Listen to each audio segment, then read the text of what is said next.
잠깐 같이 기도드리겠습니다.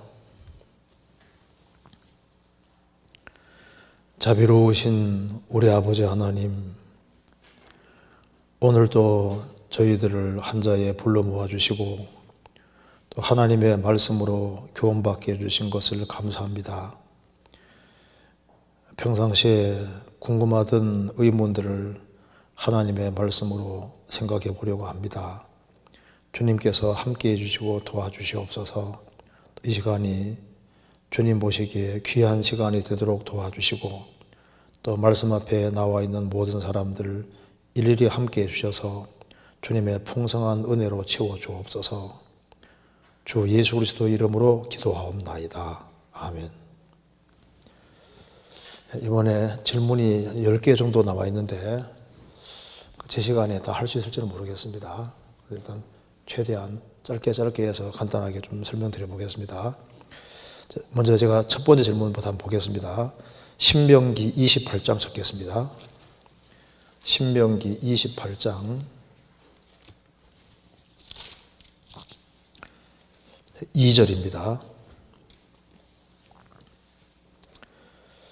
내가 내 하나님 여호와의 말씀을 순종하면 이 모든 복이 내게 미치리니 성읍에서도 복을 받고 들에서도 복을 받을 것이며 내 몸의 세상과 소생과 내 토지의 소산과 내 짐승의 새끼와 우양의 새끼가 복을 받을 것이며 내 떡반주룩 내 광주리와 떡반죽 그릇이 복을 받을 것이며 내가 들어와도 복을 받고 나가도 복을 받을 것이니라.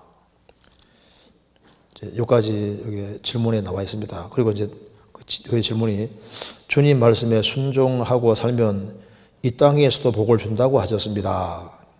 하지만 선지자나 특히 예수님의 12제자 사도 바울은 순종의 대표적인 삶을 살았는데도 핍박과 고난 속에서 생을 마감하셨습니다. 또 교회 안에서도 분명 순종하는 삶을 사시는 분들 가운데서도 이 땅에서 고난의 연속이신 분들을 보게 됩니다. 물론 주님께서 천국의 상급을 거기 갚아줄 것이라고 생각되지만 이 땅에서의 복을 주신다는 말씀은 어떻게 이해하는지 궁금합니다. 그러니까 성경 신명기 28장에 순종의 길을 걸어가면은 성읍에서도 복을 받고 들에서도 복, 자녀도 복을 받고 토지의 소산과 짐승의 새끼, 우양의 새끼가 복을 받을 것이며 광주리와 떡밭 그릇도 복을 받고 들어와도 복, 나가도 복을 받을 거라. 분명히 이렇게 나와 있는데 순종하면 이렇게 된다고 말씀하셨는데 선지자들, 예수님 제자들, 사도 바울 이런 사람은 순종의 삶을 사는 가장 대표적인 사람인데 그런데 고난의 연속으로 또 다 고난 속에서 생을 마감했다는 겁니다. 왜 이렇게 될까? 천국의 상급을 주실 것이라는 거는 이해가 되지만은 이 땅에서 분명히 복을 준다고 되어 있는데 어떻게 해석해야 되겠느냐는 질문입니다. 이게 왜 그러냐면은 하나님께서 이스라엘 민족을 선택해서 순종하는 사람 어떤 복을 받고 불순종하는 자는 어떤 저주를 받는지를 말씀하셨고 그리고 이스라엘 하나님이 직접 그렇게 해주셨습니다. 그런데 왜 이걸 이제 구분을 잘 못하냐면은 이것 때문입니다. 신명기 5장 찾겠습니다. 신명기 5장 보면은 여기에 2절 우리 하나님 여호와께서 호렙산에서 우리와 언약을 세우셨나니 여기 봅시다. 먼저 알아야 될 것은 하나님의 언약 중에 이게 일방적인 언약이 있고 조건부 언약이 있습니다. 그러니까 하나님이 이제 일방적인 언약은 예를 들면은 아담이 죄를 지었을 때 하나님께서 여자의 우선 보내주겠다고 말씀하셨잖아요. 그건 아담 하와가 부탁이 한 것이 아닙니다. 하나님 일방적으로 이렇게 하신 겁니다. 그리고 아브라함을 부르시고 아브라함에게 너를 통해서 천하 만민이 복을 받으려 했을 때 아브라함이 부탁한 게 아니에요. 하나님이 일방적으로 아브라함에게 약속해 주기를 너를 통해서 모든 민족이 복을 받는다. 이건 무조건적인 언약이다 그 말입니다. 그런데 신명기 28장에 그 내용이 나와 있는데 이 언약은 조건부 언약입니다. 그것도 출애굽한 이스라엘 사람과 맺은 언약이에요. 그래서 여기 이렇게 말했습니다. 5장 3절 이 언약은 호렙산에서 세운 언약은 여호와께서 우리 열조와 세우신 것이 아니요 오늘 여기 살아있는 우리 곧 우리와 세우신 것이라. 그러니까 아브라함, 이삭, 야곱 이런 사람들에게 세운 언약은 무조건적인 언약인데 그래서 이 언약은 신명기 28장 이 언약은 여호와께서 우리 열조와 세우신 것이 아니요 오늘 여기 살아있는 우리 유태인들입니다. 우리 곧 우리와 세우신 언약이다. 그래서 신명기 28장에 들어가면 복, 나가면 복 이것이 지금 출애굽한 이스라엘 유대인들에게 하는 것이지 지금 이방인과 세운 것이 아니다 그 말입니다. 그래서 이스라엘 민족은 이를 실제로 샘플로 부르심 받았기 때문에 순종의 결과라면 실제로 육신이 그대로 복을 받아요. 말 안 들으면 기록된 대로 가장 큰 저주를 받도록 세우신데 이 언약은 조건부 언약이고 열조와 세운 언약과는 전혀 다르다 그 말입니다. 그래서 어떤 사람들은요 지금 그 이스라엘하고 이방인 교회를 잘 구분을 못 하거든요. 그래서 신명기 28장이 이게 유대인들에게 하는 얘기인데 유대인에게 주어진 축복은 그대로 교회로 넘어갔다고 해서 그렇게 해서 유대인들에게 한 말씀 자체를 교회하고 섞어버려요. 그러니까 성경 해석에 대혼란을 일으키는 겁니다. 그래서 이제 역사 속에서 왜 이 성경을 잘 구분 못하게 되냐 하면은 유대인은 항상 유대인으로 있습니다. 유대인도 있고 이방인도 있고 교회도 있는데 지금 세 줄기가 있습니다. 교회 이렇게 있습니다. 그런데 문제가 뭐냐 하면은 유대인들은 그리스도 배척함으로 망했기 때문에 유대인에게 주어진 복은 교회로 넘어갔다 가르치기 때문에 그러니까 구약에 나와 있는 유대인을 전부 다 교회와 연결시켜 해석을 하니까 이게 해석이 안 되는 거예요. 그래서 이런 잘못된 내용이 나오게 된 것이 바로 이게 리플레이스먼트 디얼로지가 뭐냐면은 유대인에게 주어진 축복이 교회로 넘어갔다. 그래서 전부 다 구약에 나와 있는 내용을 전부 다 교회에다 대입시키게 합니다. 그래서 이제 이걸 대체신학을 딱 받아들이고 있으니까 성경에 나와 있는 대로 들어가면 복, 나가면 복. 그래서 이제 신앙생활 바르게 하면 무조건 주님이 육신적으로 복을 주는 것처럼. 그래서 이것 때문에 번영신학도 번영신학이 나오게 됩니다. 번영. 그러니까 번영신학이라는 게 뭐냐면은 그러니까 예수님을 믿으면은 육신적으로 형통하고 만사가 잘 되고 건강하다. 그 축복을 계속해서 강조하는 이 신학이 번영신학이거든요. 그래서 대체신학, 번영신학 이런 것이 들어와 있으니까 성경 속에서 복 준다는 좋은 내용만 골라가지고 이렇게 얘기를 하는 식으로. 근데 실제 살아가는 건 실제는 그렇게 안 되거든요.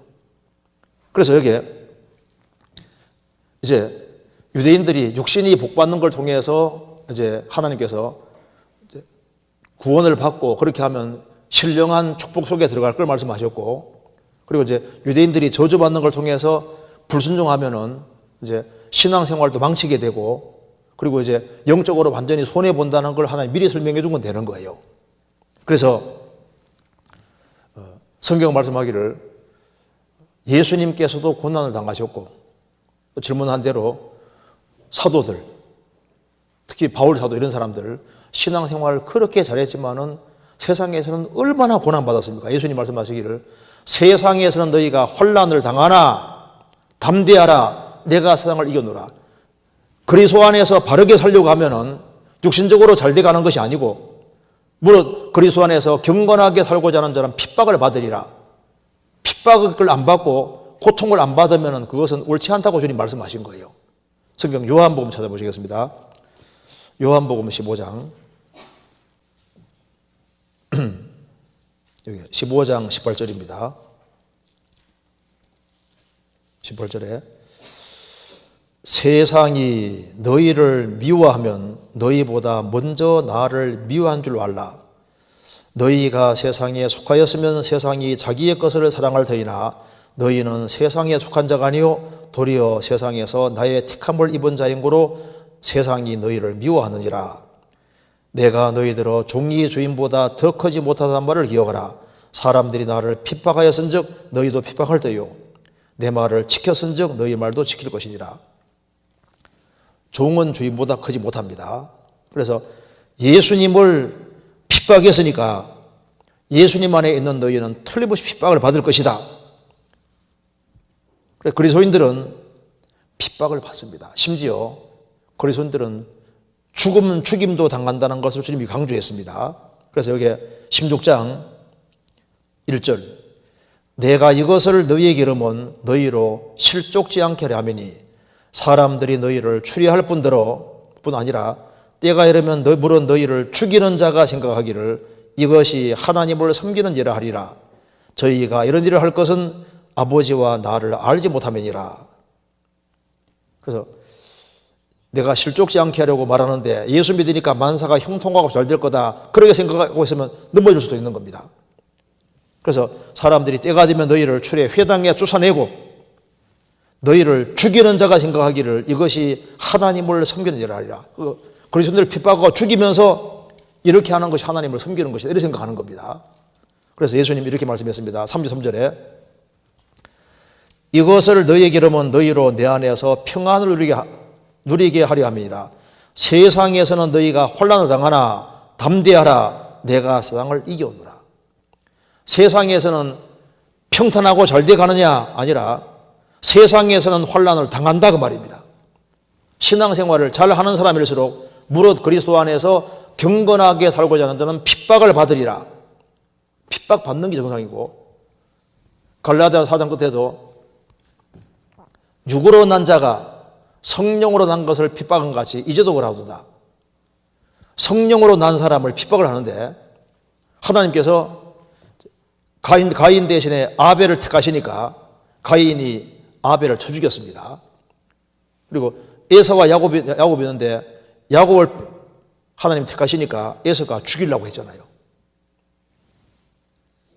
이삭과 이스마엘이 있는데 하나님이 이삭을 택하니까 이스마엘이 때렸습니다. 예수님 당시에 유대 종교가들이 예수님을 죽였어요. 그래서 육으로 난 사람은 교회 생활을 하지만 신앙생활을 하지만 거듭나지 못한 사람은 성령으로 거듭난 사람을 핍박하는데 이제도 그러하다. 그리고 예수님께서는 모든 사람이 너희를 칭찬하면 화가 있다고 했습니다. 그리고 이제 웃는 자는 복이 있다고 했습니다. 차라리 예수님께서는 가난한 자가 복이 있고 우는 자가 복이 있고 핍박을 받는 자가 복이 있다고 말씀하셨으니까 신명기 18장 언약은 다르지 않습니까? 신명기 18장 말씀은 이제 이스라엘 민족을 하나님의 선민으로 택하셔서 전 세계 사람에게 실물 교훈으로 주님께서 순종하면은 육신을 정확히 복을 주시고 불순종하면 육신을 정확히 저주하심으로 하나님 순종자 하는 자는 어떤 복을 받고 저주받는지를 실물 교훈으로 보여준 거예요. 보여준 거.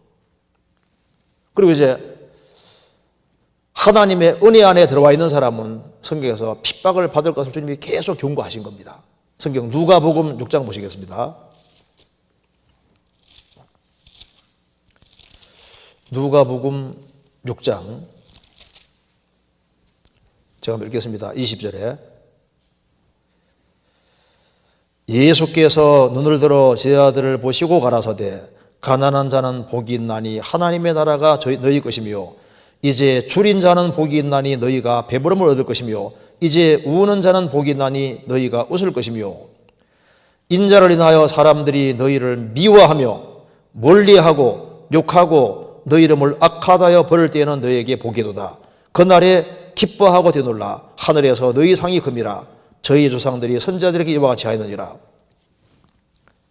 이제 마음이 가난한 사람, 심령이 가난한 자, 가난한 자는 복이 있다. 이제 줄인 자는 복이 있다. 이제 우는 자는 복이 있다. 예수님 믿는 것 때문에 사람에게 미움을 당하고 따돌림을 당하고 욕하고 너희 이름을 악하다여 버릴 때는 복이 있다. 그날에 기뻐하고 뛰놀라 너희 상이 큼이라.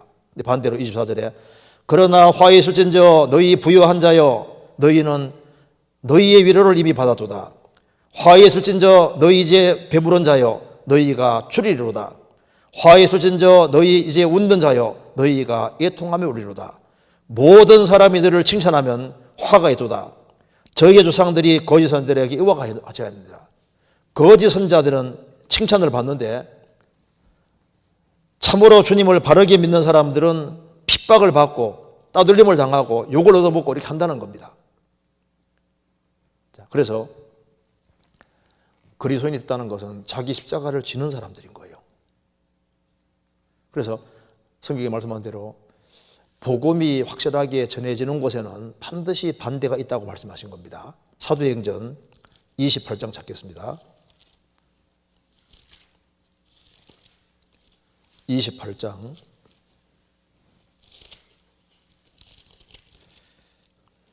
22절. 이에 우리가 너 바울 사도의 사상이 어떠한가 듣고자 하노니 이 파에 대하여서는 무슨 파입니까? 예수파입니다. 예수파. 예수님을 정확히 전하는 그 파에 대해서는 어디서든지 반대를 받는 줄 우리가 알미라. 어디서든지 반대받더라. 이게 실제 사실입니다. 그러니까 시내산 언약의 조건부 언약 안에서는 주님이 육신적으로 정말 실제로 유대인들은 이스라엘 땅에서도 복, 해외에 나가서 순종이 그러면 어디든지 복을 받고 말 안 들으면 군대도 그렇고 해외에 가고 어디든지 고통받지 않습니까? 그걸 통해서 하나님이 정말 살아계시고 하나님은 실제 살아 역사하시는 분이라는 걸 이스라엘을 통해서 보여주신 겁니다. 그리고 이제 예수 믿으면 형통한다 할 때 어떻게 하는 게 형통하는 거냐 하면은 형통하다는 말은 고난이 없다는 말이 아닙니다. 그래서 한 사람이 신앙생활을 잘하고 하면은 하나님은 형통한다 했는데 형통한다는 것은 바람이 안 부는 게 아닌 거예요. 시편 찾아보시겠습니다. 시편 1편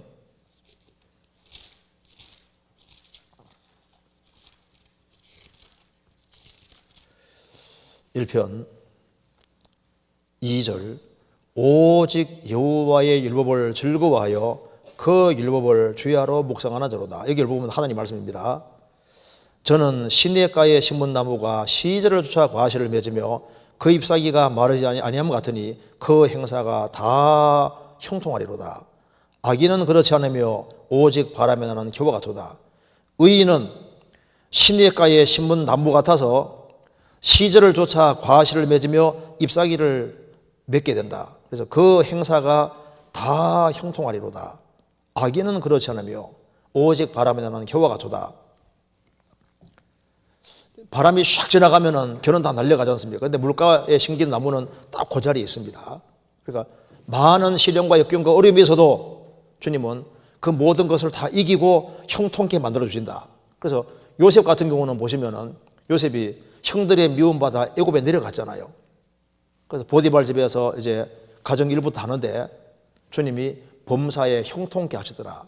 지금 여기 노예로 붙잡혀와가지고 종으로 붙잡혀와서 고생하는데 주님이 형통케 하셨다. 또 억울한 누명을 쓰고 보디발 아내가 이제 동침하는 걸 거절하니까 그 사랑하는 마음이 미움으로 바꿔져서 죽이려고 한 겁니다. 하나님의 도움으로 죽지는 않고 감옥에 들어갔는데 하나님이 범사에 형통케 하시다고 했습니다. 그러니까 형통케 한다는 것은 어려움이 없다는 말이 아니고 그 어려움 속에서도 하나님께서 그 사람이 영적으로도 풍부하게 만들어주시고 그리고 이제 영적으로 축복해 주는 그 축복을 받게 되는 겁니다. 그래서 신약시대, 구약시대 이스라엘 민족 육신의 복을 받는 걸 보여주신 것은 예수님 안에 살아가면 신령한 복을 받게 될 것을 미리 보여주신 것이 되는 거예요. 그래서 우리는 하늘에 속한 신령한 복을 받는 겁니다. 그래서 하나님의 도우심을 받고 그 도움 속에 사는 것이 바로 형통인 거예요. 그리고 이제 성경은 말합니다. 육신적으로 잘 돼간다고 해서 꼭 복은 아니라고 말하고 있거든요. 성경 예레미야 24장에 보면은 이제 성경이 이렇게 나옵니다. 24장에 이제 여기에 바벨론이라는 나라가 이스라엘 쳐들어와서 예루살렘에 살고 있는 일부의 사람을 붙잡아서 바벨론을 끌고 갔습니다. 근데 사람들은요, 아이고, 에집트에 그냥 팔려가니까 이제 붙잡혀서 가니까 아이고 이 사람 불쌍하다 이렇게 생각했습니다. 근데 하나님께서 말씀하셨습니다. 왜 내가 바벨론 나라 들어서 에집트 여기 예루살렘 사람 일부를 왜 잡아간 줄 아느냐? 요 잡혀간 사람들은 극히 좋은 무화나무고 여기 남겨진 사람은 극히 약한 무화나무인데 왜 남겨두셨느냐? 요 사람들에게는 나중에 축복해주고 요 남아있는 사람은 잡으려고 딱 남겨두신 겁니다. 자기들은 안 잡혀갔으니까 에집트에 안 잡혀갔으니까 바벨론 안 잡혀갔으니까 우리는 행복하다. 끌려간 사람은 불쌍한 사람이고 자기들은 이제 하나님 축복받은 사람 생각했는데 하나님은 요 사람들이 이제 심판받은 사람이니까 딱 옮겨놓고 바벨론에서 들어와서 여기 다 죽여버립니다. 그러니까 성급하게 판단하면 안 되는 거예요. 성급하게. 그래서 어떤 사람 구원받은 사람이 너무너무 어렵게 되니까 아이고 안 됐네요. 만수 잘 돼가니까 행복하겠네요. 복 받았네요. 그게 아닙니다. 그렇게 생각하면 천만의 말씀인 거예요. 성경 요한계시록 2장 3장에 보면은 서머나 성도들은 환란이 있고 궁핍이 있고 장차받을 환란이 있습니다. 그런데 주님께서 실상은 부유한 자니라. 믿음에 부유한 사람이 부유한 사람이 되는 거예요. 그런데 라오디게 교회 사람들은 말합니다. 나는 부자라 부유하여 부족한 것이 없다. 주님께서는 너의 가련한 것과 가난한 것과 눈먼 것과 벌거벗은 것 같이 못하느라. 육신적으로서 라오디게 교회 사람들은 잘 되고 있는데 주님께서 보니까 너희들은 형편없다고 말입니다. 서머나 교회 성도들은 그렇게 환난과 핍박이 있고 때거리도 없고 한데 주님께서는 너희들은 부유한 자다 이렇게 말씀하신 겁니다. 그래서 이제 영혼이 더 잘 되는 게 중요한 거예요. 주님은 주님 안에 신령한 축복을 다 넣어두신 겁니다. 그래서 바울 사도는 그렇게 많은 혼란과 고난과 핍박 이런 걸 받았지만은 주님께서는 이 사람이 영적으로 정말 부유하게 만들어주신 겁니다. 사랑하는 자여 내 영혼이 잘됨 같이 내가 범사에 잘되고 강건하게 한거노라 했을 때 그 가이오라는 사람이 로마 교회 식준입니다. 그런 구원을 받고 성도들을 대접을 정말 잘했습니다. 이 사람에게는 정말 물질을 주시면 주님이 잘 사용할 걸 아시니까 사랑하는 자여 너의 영혼이 잘됨 같이 내가 범사에 강건하고 잘 되는 걸 원한다고 말입니다. 왜 이걸 말하냐면은 건강해야지 일을 할 수 있잖아요. 성도 대접하고 섬길 수 있습니다. 그러니까 내 영혼이 잘됨 같이 내가 범사에 잘 되고 왜 범사가 잘 될 필요가 왜 있냐 하면은 식주인이니까 식구들 이제 먹는 걸 다 이렇게 되는 사람이니까 범사가 잘 될 필요가 있고 그리고 강건할 필요가 있다 그 말이에요. 그러니까 그렇게 기도해 주는 거예요. 그러니까 그래서 어떤 사람은 주님이 육신적으로 잘 되게도 해주시고 어떤 사람은 어렵게도 하시고 그렇게 해서 훈련을 시키는 것이 있고 그래서 그리스도인은 십자가 지는 사람이기 때문에 주님께서 그 사람에게 맞게끔 이렇게 인도해 주십니다. 그래서 먼저 그의 나라와 그 일을 구하라. 그러면 이 모든 것을 너에게 더하시리라. 먼저 그 나라와 그 일을 구하는 사람은 그 일을 할 수 있도록 주님께서 모든 걸 덧붙이고 도와주시는 거예요.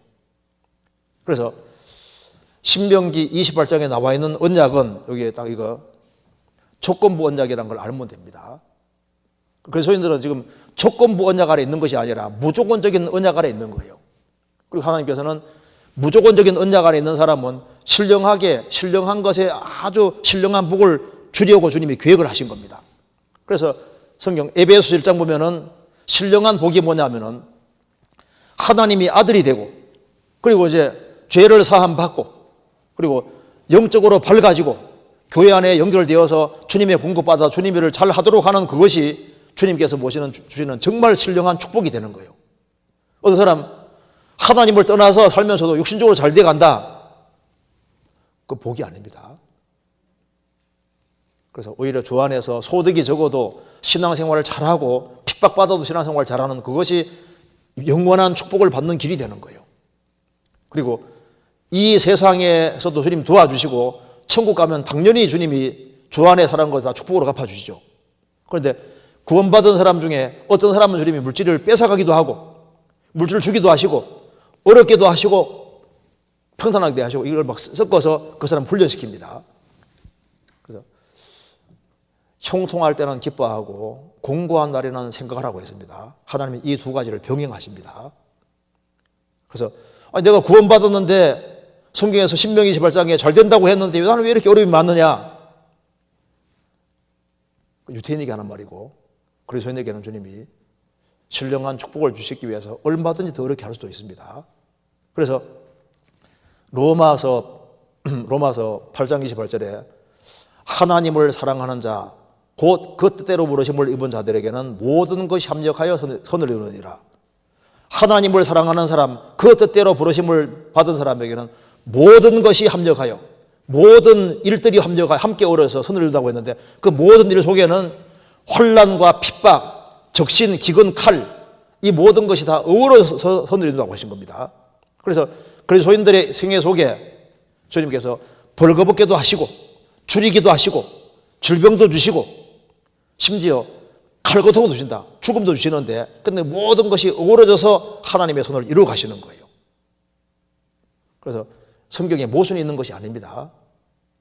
이해할 수 있겠죠? 그 다음 넘어가 보겠습니다. 두 번째 질문. 안녕하세요. 최근 학교 폭력에 대한 글을 보다가 문득 제가 학창시절 친구에게 잘못한 행동이 떠올랐습니다.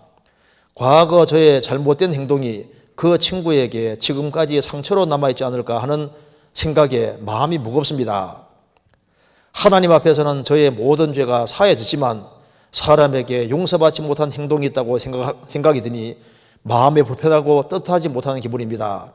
어떻게 하면 이 마음이 해결될 수 있을지 궁금합니다. 아마 학교 다닐 때 친구에게 잘못 대하고 그렇게 했는 것 같아요. 그래서 이제 이게 구원받았지만 항상 마음에 상처로 남아있다고 말입니다. 그래서 이미 그건 과거에 벌어진 사실이고 아마 그 친구 어딘지도 모르는 모양입니다. 그런데 말씀을 자꾸 배울 때 내 죄가 다 사해진 거 맞는데 그 전에 학생을 이제 동창을 한 거 괴롭힌 그런 일 때문에 그 친구가 내 때문에 크게 상처받고 있고 지금도 그걸 가지고 있을 텐데 이런 생각이 들어가니까 마음이 무겁다는 겁니다. 어떻게 하면 좋겠느냐? 잠깐만 생각해 봅시다. 이게 참 중요한 질문인데요.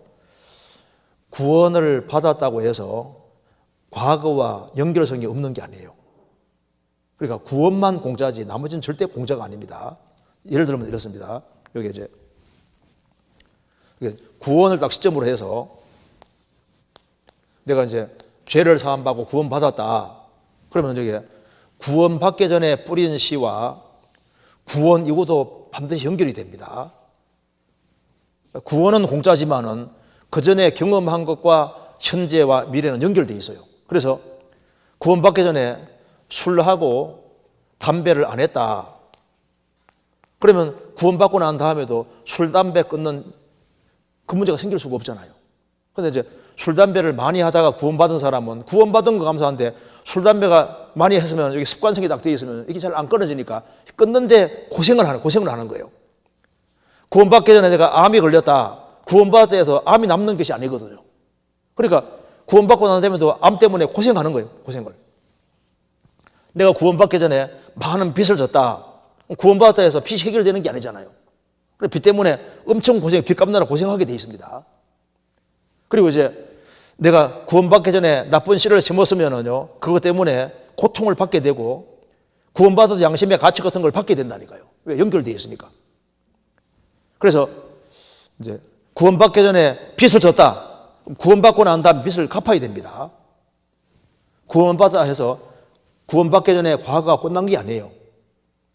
새로운 표현으로 살지만은 그 전에 뿌린 씨는 연결되어 있습니다. 그래서 성경 누가복음 19장 한번 보시겠습니다.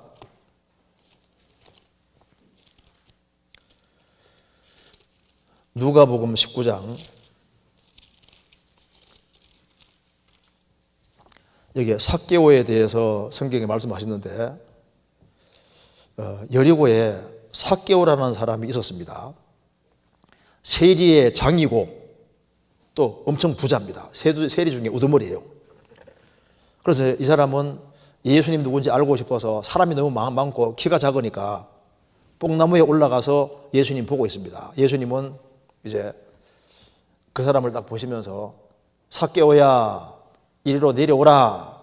내가 오늘 너의 집에 유해야 되겠느니라. 삭개오가 너무너무 즐거웠습니다. 자신을 처음 봤는데 이미 자기를 다 알고 있는 거예요. 기쁘게 영접했습니다. 그리고 이제 예수님과 이렇게 얘기합니다. 8절에 삭개오가 서서 죽기 어짜오되, 세리장인데 섰습니다. 그러니까 주님을 굉장히 높이는 거지 않습니까? 서서 죽기 어짜오되, 앉아서가 아닙니다. 누워서가 아니라 서서 여짜오되, 주여 보시옵소서, 내 소유의 절반을 가난한 자들에게 주겠사오며, 만일 뒤에 토색한 일이 있으면, 남의 것을 강탈한 것이 있으면 4배나 갚겠나이다. 예수께서 이르시되 오늘 구원이 이 집에 이르렀으니 이 사람도 아브라함 자손입니다. 예수님을 딱 만나니까 자기가 마음이 넓어졌습니다. 내 소유의 절반을 가난한 자에게 주겠사오며, 내가 만일 토색한 것이 있으면 내가 그것에 대해서 4배나 갚겠습니다. 이렇게 말씀했지 않습니까? 구원받기 전에 빚진 게 있으면 갚아야 됩니다. 잘못한 거 있으면 가서 빨리빨리 사과하는 것이 그게 잘하는 거예요. 그래서 구원받기 전에 뿌린 씨를 거둔다는 게 확실합니다. 예를 들면 이거 봐요. 예수님이 죽으실 때 십자가 앞에 두 강도가 똑같이 달렸는데 십자가 위에서 이 사람이 구원받았습니다. 구원받았다고 해서 십자가에 죽는 걸 모면할 수 없었고, 예수님은 오후 3시에 죽으셨는데 이 행학자들은 6시 되면 그 다음날 안식일이기 때문에 그 다음날 되기 직전에 이 두 사람은 끄집어 내려져서 산채로 죽이는데요. 뼈를 꺾는다는 말이 무슨 말이냐면, 뼈를 부러뜨리는데 어떻게 부러뜨리냐면 망치가 다 두드러 패는 겁니다. 두드러 해서 완전히 가루로 만들어가 죽이는 거니까 얼마나 고통받는지 모르는데, 이 사람은 십자가에서 구원은 받았지만 그 전에 뿌린 악이 많기 때문에 구원은 해주셨지만은 남에게 악을 행하고 한 것이기 때문에 죽을 때 그런 고통을 치르면서 죽지 않습니까? 구원받았다 해서 그 전에 뿌린 씨를 그냥 안 거두는 게 아니라 거기에 대한 대가를 받게 되고, 십자가에서 십자가 달린 것도 얼마나 아픈데 끄집어 내려서 강제로 발을 부러뜨려 죽이니까 엄청난 대가를 그대로 치루었습니다. 그래서 나는 이제 구원받았으니까 그전에 잘못된 것에서 내가 면제가 됐기 때문에, 그렇기 때문에 그 책임성에서 완전히 없어지느냐? 아닙니다. 그래서 그러면 어떻게 해야 되느냐? 하나님 앞에서 구원받기 전에 악을 행했다 할지라도 어떻게 해야 될지 우리가 잘 알 수 있습니다. 성경 잠언 찾아보시겠습니다. 잠언 16장 7절.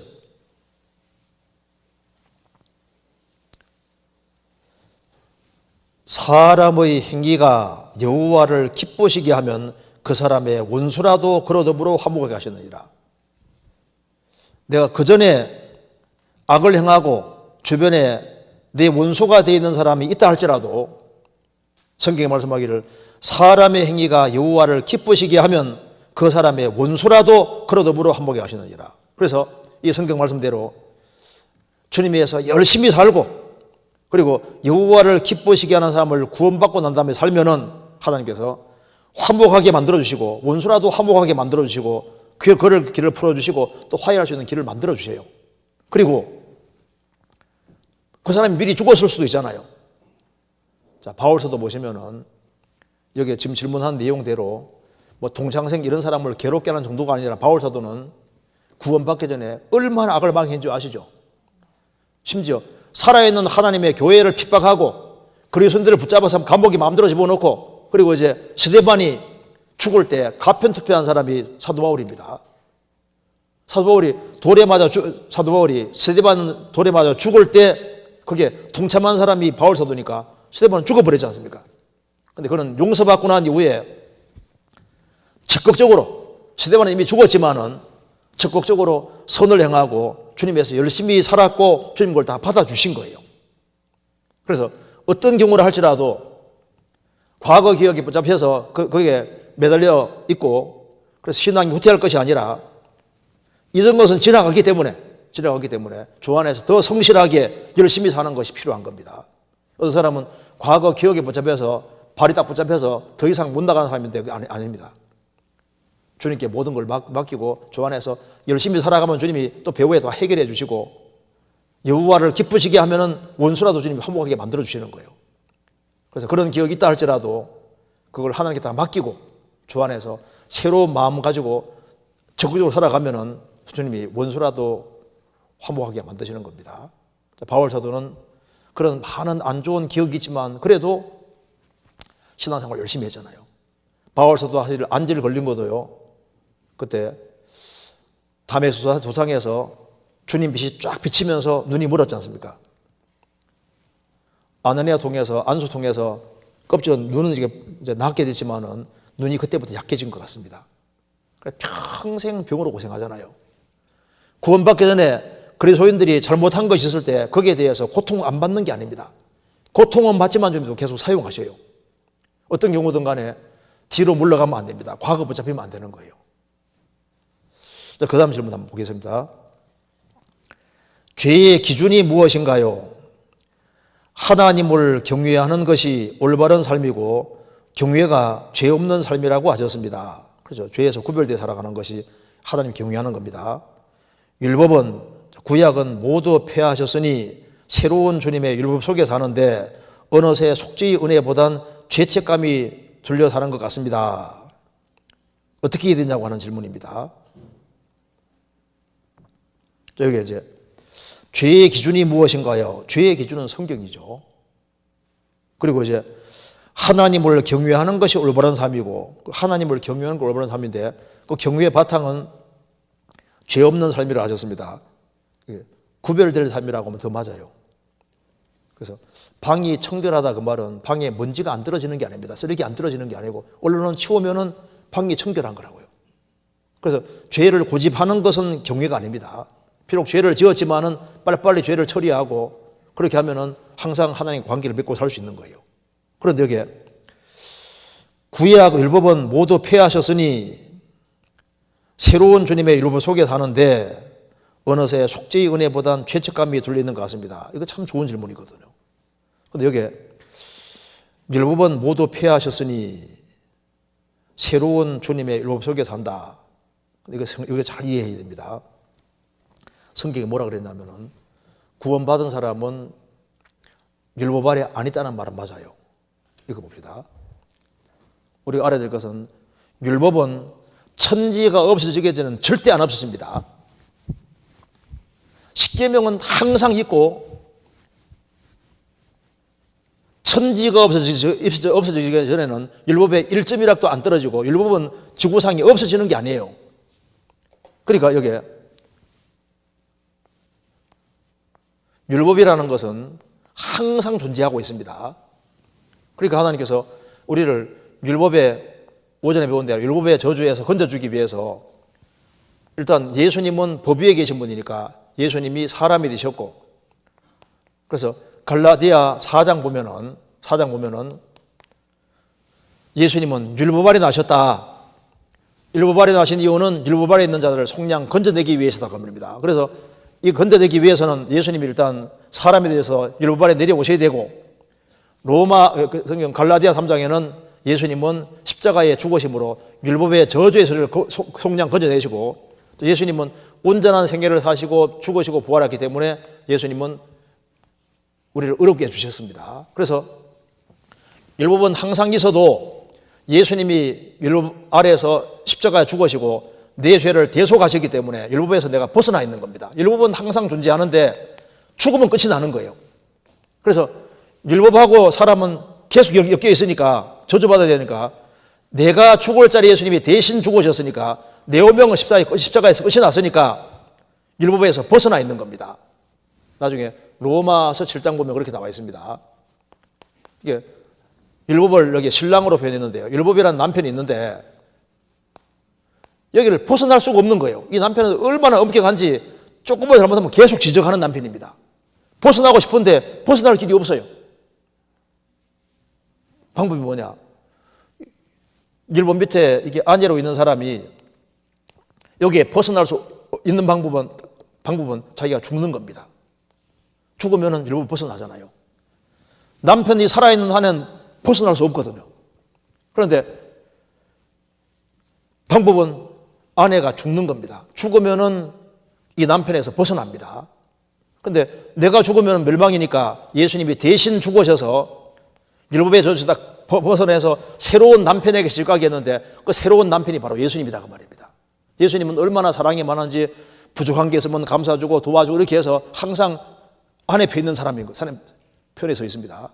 그래서 이제 구원받은 사람은 율법을 벗어났다. 율법은 항상 있지만은 죽었으니까 벗어나 있는 거예요. 벗어나는 동시에 그리스도인들은 새로운 법에 들어갔는데 그것이 바로 그리스도의 율법입니다. 그리스도의 율법. 그리스도인들은 율법은 벗어났지만 그리스도 율법 아래 들어가 있는데 그리스도 율법이라는 것은 무슨 말이냐면은 이때는 구원받기 전에는 율법 아래 있으니까 심판자와 죄수 관계 속에 항상 이끌어 있었던 겁니다. 그런데 구원받고 나면은 이제 운명이 바꿔져서 새로운 법 아래 들어갔는데 그러니까 이제 하나님은 아버지가 되고 나는 아버지 아들이 되고 주님은 신랑이 되고 나는 신부가 되고 주님은 내 주인이 되고 나는 종이 됐습니다. 주님 종이 됐습니다. 이렇게 여기가 바로 율법이고 여기가 그리스도 예수 안에서 새로운 율법 안에 들어가 있는 겁니다. 그러니까 구원받고 나면은 새로운 법 아래 들어있는 거예요. 그래서 이렇게 연결이 딱 된 겁니다. 성경 한번 찾아보시겠습니다. 고린도전서 9장. 고린도전서 9장. 성경 여기에 20절부터 제가 읽겠습니다. 19절부터 제가 읽겠습니다. 내가 모든 사람에게 자유하였으나 스스로 모든 사람에게 종이 된 것은 더 많은 사람을 얻고자 함이라. 유대인들에게는 내가 유대인같이 된 것은 그 회당에 들어갔다는 겁니다. 전도로 들어갔는데 그렇게 한 것은 유대인들을 얻고자 하며 율법 아래에 있는 자들에게는 내가 율법 아래에 있지 아니하나. 율법 벗어나 있습니다. 율법 아래에 있는 자 같이 된 것은 회당에 들어가 전도했단 말입니다. 그렇게 한 이유는 율법 아래에 있는 자들을 유대인들을 건지고자 하며 그 말입니다. 얻고자 하며 율법 없는 자에게는 내가 하나님께는 율법이 없는 자가 아니요 도리어 그리스도 율법 아래에 있는 자나 율법 없는 자가 된 것은 율법 없는 자들을 건지고자 함이니라. 그러니까 그리스도인들은 율법 아래에 있지 아니하지만은 그리스도 율법 아래에 있다 그 말입니다. 그래서 구원받은 사람은 구원받은 즉시 새로운 법 아래 딱 들어가게 된 겁니다. 그래서 이제 구원받고 나면은 양심이 더 민감해지고 죄책감이 훨씬 더 심해지게 됩니다. 왜? 새로운 법 아래 있으니까. 이제 신랑 신부가 아버지 아들 관계가 딱 맺어져 있고 신랑 신부가 맺어져 있고 주인하고 종 관계가 이 사랑으로 딱 묶여져 있으니까 훨씬 더 민감한 양심을 가지게 돼. 그래서 이제 주 안에서 정말 바르게 살아보려는 마음이 올라오는데 이게 이제 그 마음은 있는데 잘 안 되는 거예요. 성경 보시겠습니다. 로마서 7장에 이게 구원받은 사람이 겪는 겁니다. 로마서 7장 18절. 내 속 곧 내 육신에 선한 것이 거하지 아니하는 줄 아노니 원함은 내게 있으나 선을 행하는 것은 없노라. 내가 원하는 바 선은 하지 아니하고 도리어 원치 아니한 바 악을 행하노도다. 만일 내가 원치 아니하는 그것을 하면 이를 행하는 자가 아니요 내 속에 거하는 죄니라.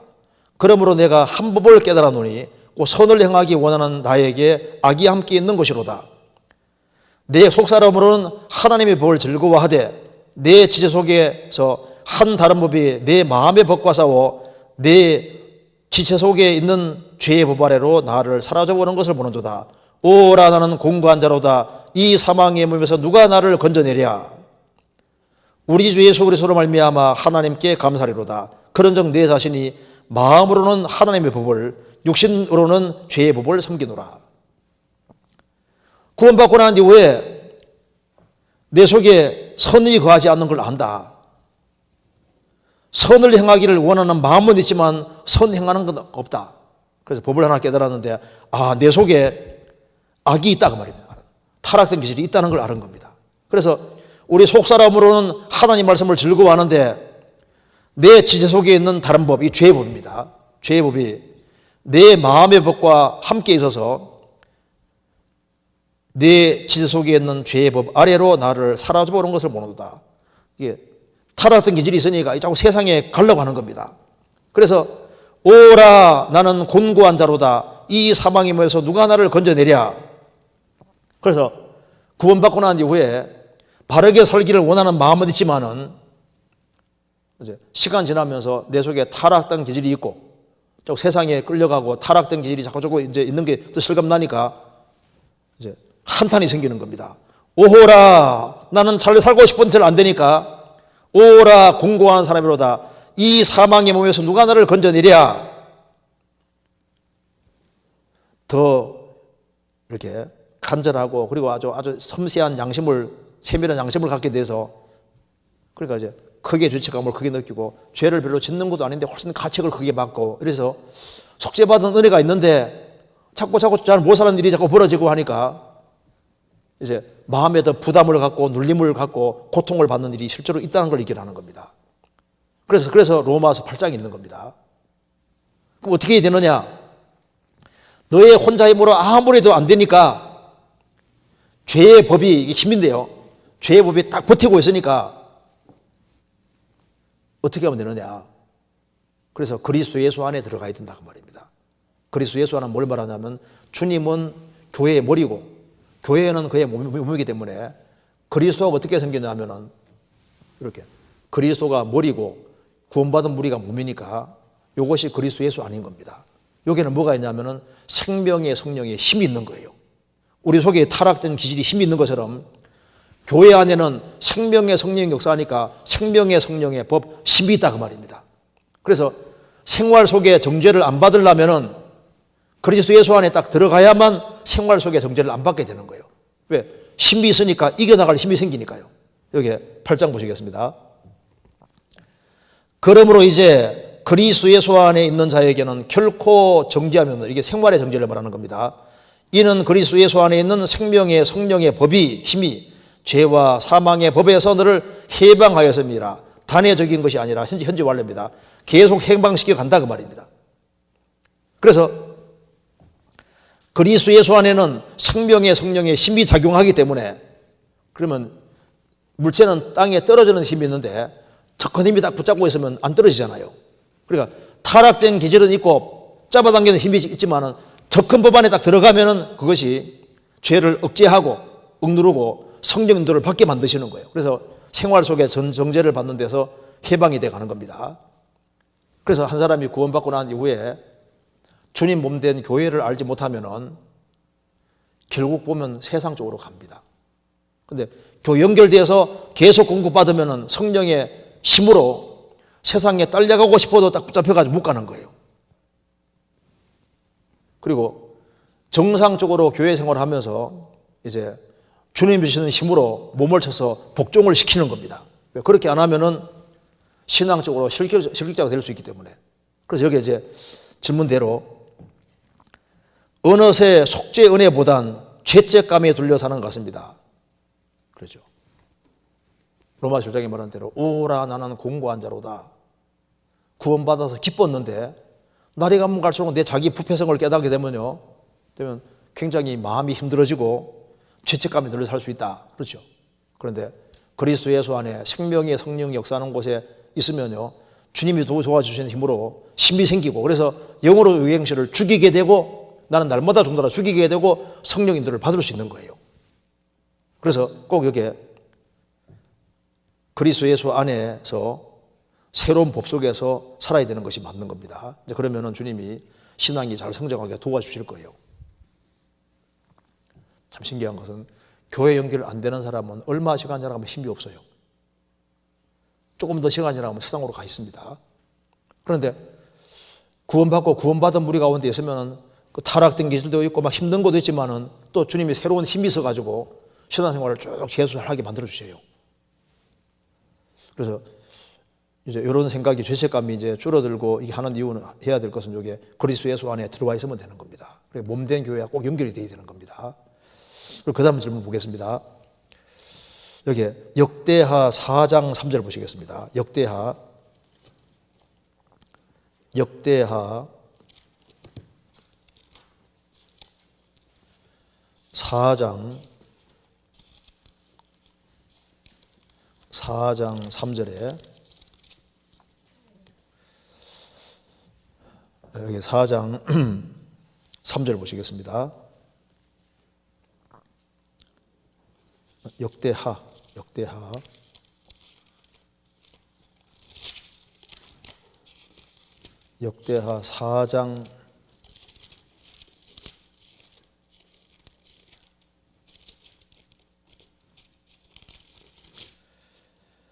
4장 3절 제가 읽겠습니다. 그 가장자리 아래에는 돌아가며 소 형상이 있는데 매 규빗에 소가 10씩 있어서 바다 주위에 둘렸으니 그 소는 바다를 부어 만들 때 두 줄로 부어 만들었으며. 또 찾아보시겠습니다. 열왕기상 7장 24절.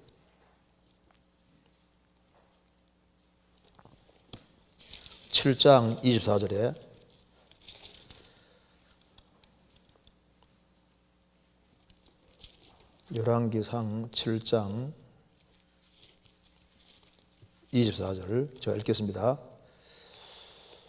그 가장자리 아래는 돌아가며 박이 있는데 매 규빗에 10개씩 있어서 바다 주위를 둘렸으니 그 박은 바다를 부어 만들 때 두 줄로 부어 만들었으며.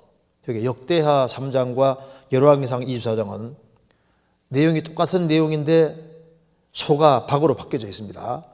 그 가장자리 아래는 돌아가며 소 형상이 있는데 그 가장자리 아래는 돌아가며 박이 있는데 매 규빗에 소가 10씩 있어서 매 규빗에 10개씩 있어서 바다 주위에 둘렸으니 이는 그 소는 바다를 부어 만들 때 두 줄로 부어 만들었으며 그 박은 바다를 부어 만들 때 두 줄로 부어 만들었으며. 이렇게 되어 있으니까 역대하 3장은 소라고 되어 있고 여기 이제 열왕기상 24장은 7장 24절은 박이라고 되어 있지 않습니까? 박이 뭔지 아시죠? 호리병처럼 생긴 박, 우리 박씨 들어보죠. 박 이렇게 호리병처럼 생긴지 않습니까? 그것이 그걸 박이라고 하거든요. 그러니까 역대하 4장 3절은 소가 쫙 이제 만들어져 있는데 여기는 박이 이렇게 되어 있다고 했으니까 내용은 똑같은데 소하고 박하고 너무 다르잖아요. 그러면 소를 그래 놨는지 소를 그렇게 해놨는지 박을 해놨는지 알 수가 없잖아요. 근데 이 말이 좀 어려운데 되게 쉬운 내용입니다. 이거 보시죠. 어떤 사람은 원어를 가지고서 소라는 것과 박이라는 요거 자체가 내용, 단어가 거의 비슷하게 생겼으니까 이거 혹시 필사자 오류가 아니냐 생각하는데 그건 아니고, 왜 아니냐 하면은 박이라고 하는 호리병처럼 생긴 요것이 여기만 나오는 게 아니라 다른 데도 나옵니다. 똑같은 내용 속에 박이라고 또 나오거든요. 근데 이거 봅시다. 이제 이게 바다라는 것이 뭐냐면은 이렇게, 자, 그림 못 그리니까 이해하고 보세요. 이게 물두멍보다 훨씬 큰 이게 박입니다. 조그만 물두멍은 이제 배후에 또 있는데 이건 왜 이게 박이라고 했냐면은, 여기 높바다라고 했냐면 바다는 크잖아요. 여기 막 물을 막 엄청나게 담기 때문에 바다라고 하는 거예요. 그리고 여기 성경 보시면요, 이 밑에 12소가 받치고 있습니다. 12소가 받치고 있고, 요 위에 이제 높바다가 있고, 바다가 있는데, 사면으로 여기 돌아가면서 이렇게, 돌아가면서 이제 두 줄로 해서 이제 여기 소가 그려져 있고, 박이 그려져 있는데, 한쪽에서는 성경에서 소가 그려져 있다고 했는데, 여기서 하나는 박이 그려져 있다고 했습니다. 근데 그것도 두 줄로. 그러니까 아마 이렇게 됐던 것 같아요. 이렇게 두 줄로 만드는데, 이렇게 이쪽에다가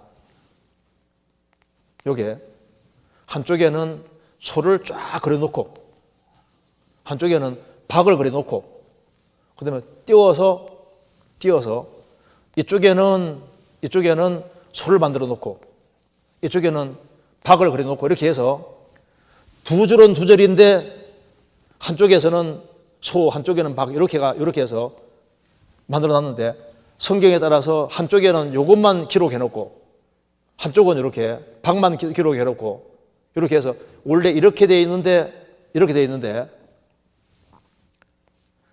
기록하는 사람은 한쪽만 포인트로 강조해서 얘기했을 겁니다. 무슨 말 이해되세요? 그러니까 여기에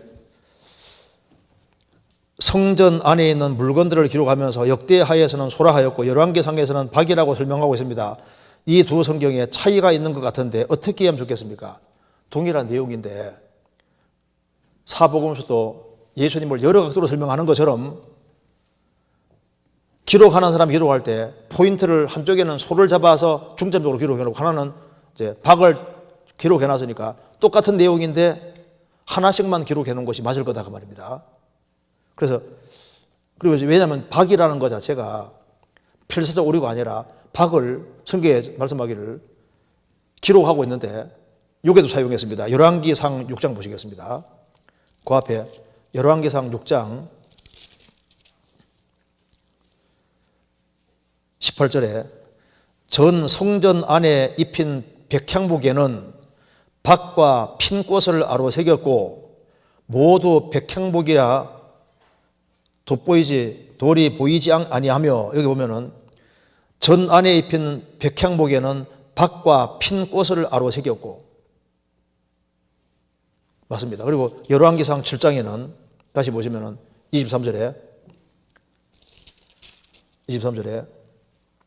또 바다를 부어 만들었으니 놋바다를 부어 만들었는데 24절 그 가장자리 아래에는 돌아가며 박이 있는데 매 규빗에 10개씩 있어서 바다 주위에 둘렸으니 그 박은 바다를 부어 만들 때 두 줄로 부어 만들었으며 그러니까 이제 제일 밑에는 소가 12마리 있고 그 위에 이제 두 줄로 해서 그러니까 여기 이제 계산해 보면요 300마리 소를 그려 놓은 거예요.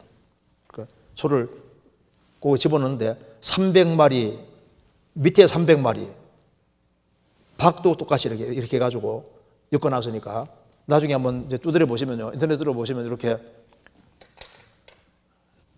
여기에 소 10마리가 있고 12소가 있는데 12소는 12집하고 물두멍이 이렇게 놋바다가 있는데 이렇게 두 줄로 해가지고 이것이 만들어졌는데 이게 소하고 박 두 개를 붙여서 이렇게 한 띠처럼 되어 있고 또 밑에도 소하고 있지 않습니까? 박 요 두 가지를 해가지고 한 띠로 이렇게 해가지고 이렇게 문양을 집어넣었다 그 말입니다. 그러니까 서로 틀린 게 아니에요. 이거 이해되시죠? 자, 그럼 그 다음 질문 한번 보시겠습니다. 여기 이제 5번째 질문 제가 보겠습니다. 제가 이거 그냥 읽겠습니다. 열왕기상 4장 3절 이에 왕이 제사하러 기브온으로 가니 거기는 산당이 큼이라 솔로몬이 거단에서 1000번제를 드렸더니 그리고 그 뒤에 역대하 7장 4절 5절에 이에 왕과 모든 백성이 여호와 앞에 제사를 드리니 솔로몬 왕이 드린 제물이 소가 22,000이요 양이 12만이라 이와 같이 왕과 모든 백성이 하나님의 전에 낙성식을 행하니라. 질문 내용은 성경에는 솔로몬이 하나님께 제사 드릴 때 1000번제를 드릴 때가 기록되어 있습니다. 1000번제의 경우 번제를 1000번 드린 것인지 아니면 제물을 1000마리 잡아 드린 것인지 모르겠으나 그만한 양의 짐승을 잡고 모두 태우는 것이 제사장들에게 매우 고된 일이었겠다가 생각이 듭니다. 게다가 성전 낙성식에는 제사에 드린 제물이 소가 22,000, 양이 12만이나 드리는 내용이 기록되어 있습니다. 이것도 모두 성전 낙성식의 제물로 드린 것이니 한꺼번에 제물로 드리는 것이라면 물론 잘못된 것은 아니지만 이 기쁜 날에 엄청난 양의 짐승이 죽는 톡톡한 상황이 당황스럽기도 합니다. 그래서 설명했다라는 겁니다. 그런데 너무 많이 죽지 않았냐 그 말입니다. 낙성식이 좋은 날에 이렇게 짐승을 꼭 많이 죽이게 되겠느냐. 이거 좀 이렇게 짐승을 이렇게 많이 죽이는 것은 좀 당황스럽다 그 말입니다. 그런데 이게 알아야 될 것이 있습니다. 구약에 말하기를 일단 아무리 많은 제물을 드려도 그게 마음이 안 들어가면은 하나님과 관계가 없습니다. 그래서 또 한 가지 알아야 될 것은 짐승은 영혼이 있을까 없을까요? 영혼이 없어요. 짐승은 항상 짐승입니다. 성경 찾아봅시다. 유다서 1장 보시겠습니다. 이거 짐승은 태어난 목적이 있습니다. 유다서 1장에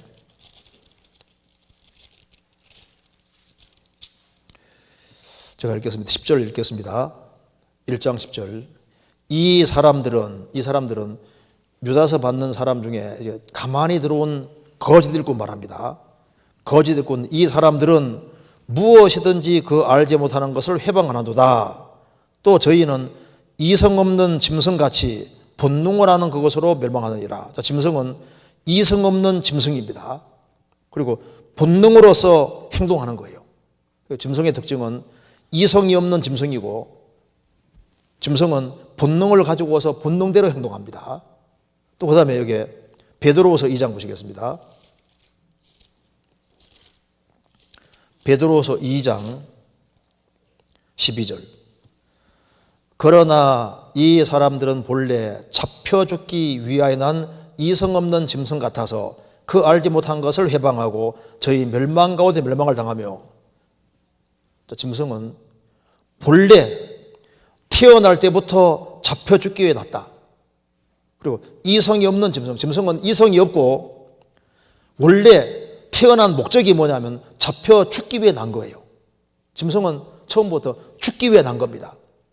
인간하고 지음받은 목적이 완전히 달라요. 짐승은 죽음으로 것입니다. 영혼이 없어요. 어떤 사람들은 영혼이 있는데 성경 어디 나와 있냐? 있다는 겁니다. 찾아보시겠습니다. 전도서 4장. 전도서 4장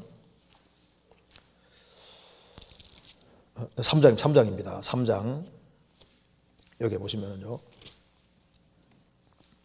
여기 19절에 인생에게 임하는 일이 짐승에게도 임하나니 이 둘에게 임하는 일이 일반이라. 다 동일한 호흡이 있어서 이에 죽음과 지조도 죽으니 사람이 짐승보다 뛰어남이 없으면 모든 것이 때미로다. 다 흙으로 말미암았으니 다 흙으로 돌아가나니 한 곳으로 다 한 곳으로 가거니와 인생의 혼은 위로 올라가고 짐승의 혼은 아래고 땅으로 내려간 줄 누가 알랴. 봐라, 여기 보면은 그 사람 말합니다. 인생의 혼, 1번 밑에 영이라고 그랬죠. 인생의 영은 위로 올라가고 짐승의 혼, 영입니다. 히브리어로. 영은 아래고 땅으로 내려간 줄 누가 알랴. 그러니까 사람에게 영이 있는 것처럼 짐승도 영이 있다 이렇게 주장하는 사람인데 아닙니다. 왜 아니냐면 이거 봐봐요. 히브리어로 여기에 루아호, 영이 루아호인데 여기 영이란 단어가 쓰여질 때, 루아호가 쓰여질 때 기본적으로 세 가지가 들어가 있습니다. 루아란 말은 크게 세 가지인데 첫째는 호흡, 두 번째는 바람, 세 번째는 영, 뜻이 세 개가 들어가 있습니다. 그래서 바람도 루아로 되어 있고 호흡도 바람으로, 영으로 되어 있고 우리가 말하는 영도 영으로 되어 있거든요. 그러니까 이게 이제 어떻게 되냐면 이렇게 되는 겁니다. 여기 잘 보시면은요. 10절에 인생에게 임하는 일이 짐승에게도 임하나니 이 둘에게 임하는 일이 일반이라. 다 동일한 호흡에서, 이 호흡이 루아입니다. 사람도 호흡이 있는 것처럼 짐승도 호흡이 있다 그 말입니다. 호흡이 있어서 이에 죽음과 지저도 죽으니 사람이 짐승보다 뛰어내면 없으면 다 헛되미로다. 다 흙으로 말미암으니 다 흙으로 돌아가느니 다 한 곳으로 가거니와 인생의 루아어는 위로 올라가고 짐승의 루아어는 아래고 땅으로 내려가서 누가 알랴. 여기 인생의 혼은, 인생의 루아어는 위로 올라간단 말은 영혼이 위로 올라가고 주님 만나게 되고 짐승의 루아어는 호흡이란 말이에요. 호흡. 짐승의 호흡은 아래고 땅으로 내려가서 누가 알랴. 이게 히브리 사람들이 읽으면요. 인생의 영은 위로 올라가고 짐승의 호흡은 아래고 땅으로 내려가서 누가 알랴. 그러니까 이 말이 짐승에게 영혼이 있단 말이 아니라 짐승은 사람과 같이 동일한 호흡이 있다 그 말, 호흡. 이 말 이해되시죠? 그래서 인생의 영은 인생의 영은 루아, 영은 위로 올라가고 하나님 만나게 되고 짐승의 루아 호흡은 아래고 땅으로 들어가지고 누가 알냐? 저도 이게 궁금했는데 2017년에 일본에서 신개역 성경을 조금 더 쉽게 풀어놓은 성경이 있습니다. 근데 그거 읽다가 딱 보니까 여기 짐승의 이게 혼이라고 딱 되어 있는데 이것이 이제 루아인데 이것이 호흡이라고 딱 번역되어 있어요. 호흡이라고. 그러니까 이게 맞는 번역이다 그 말입니다. 그래서 일단 짐승은 처음부터 잡혀 죽기 위해서 났고 사람이 가지고 있는 영을 가지고 있는 것이 아니고 그리고 하나님께서 짐승은 먹는 걸 허락해 주셨습니다. 아담 하와가 에덴 동산에서 지음 받았을 때는 전부 다 과일만 먹었어요. 과일하고 채소만 먹었거든요. 노아 홍수 이후에 하나님께서는 고기를 식용하도록 허락해 주셨습니다. 성경 찾아보시겠습니다. 창세기 1장입니다. 창세기 1장 29절. 하나님이 가라사대 내가 온 지면에 씨 맺는 모든 채소와 씨 가진 열매 맺는 모든 나무를 너희에게 주노니 너희 식물이 되리라. 자, 그래서 여기 에덴 동산에서는 사람은 과일, 채소 먹었습니다. 3절에 짐승들은 전부 다 풀만 먹었거든요. 그런데 노아 홍수 이후에는 하나님이 정식으로 허락해 주셨습니다. 창세기 9장 3절. 무릇 산 동물은 너희 식물이 될지라 채소같이 내가 이것을 다 너희에게 주노라. 그래서 짐승은 하나님이 먹도록 허락해 주셨습니다. 그래서 건강만 하면은 건강에 문제 없으면 성경에서 얼마든지 먹으라고 허락하셨습니다. 그리고 짐승은 잡혀 죽기 위해 났기 때문에 그리스도인에게 잡아먹히면 못 되는 겁니까? 그리스도인에게 잡아먹히면은 자기를 다 하는 거예요. 그러니까 지금까지 생을 살아가면서 많은 사람이 육식을 했는데요. 우리가 일생 동안 짐승 죽여서 먹은 숫자만 해도 엄청 많을 거 아니에요. 잡아먹힐 때 짐승은 자기 역할을 다 하는 거라고요. 그런데 그리스도인에게 잡아먹혀도 이게 영광스러운 일인데 왜? 그 목적을 다 하니까. 그런데 그 짐승이 하나님께 드려지면은 영광 중에 최고 영광이에요.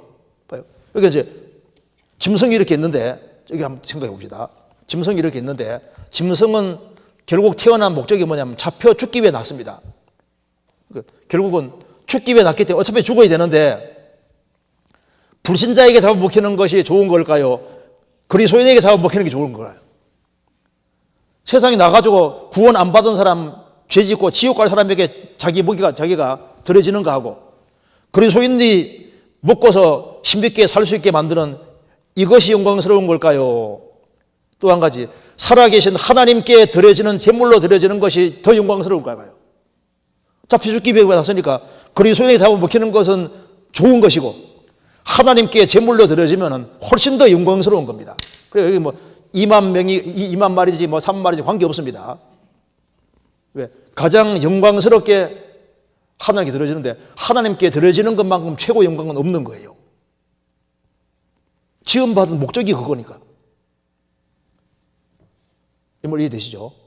그러니까 아이고 짐승이 저는 이렇게 막 너무 많이 죽으니까 불쌍하다. 물론 불쌍하지만요. 하나님께서는 짐승은 원래 그렇게 정해놨습니다. 그래서 이 낙성식 때 더 많이 드려도 영광스러운 겁니다. 짐승편에서는 영광스러운 거거든요. 하나님께 제물로 드려지는 것만큼 영광스러운 건 없습니다. 우리 인생도 그냥 비실비실 하다가 죽는 거 하고 하나님께 자신을 완전히 바쳐서 드려지면 그 최고 영광이 되는 거예요. 그잖아요. 그리고 이제 그 다음 질문 보시겠습니다. 여기에 요한복음 1장 보시겠습니다. 요한복음 1장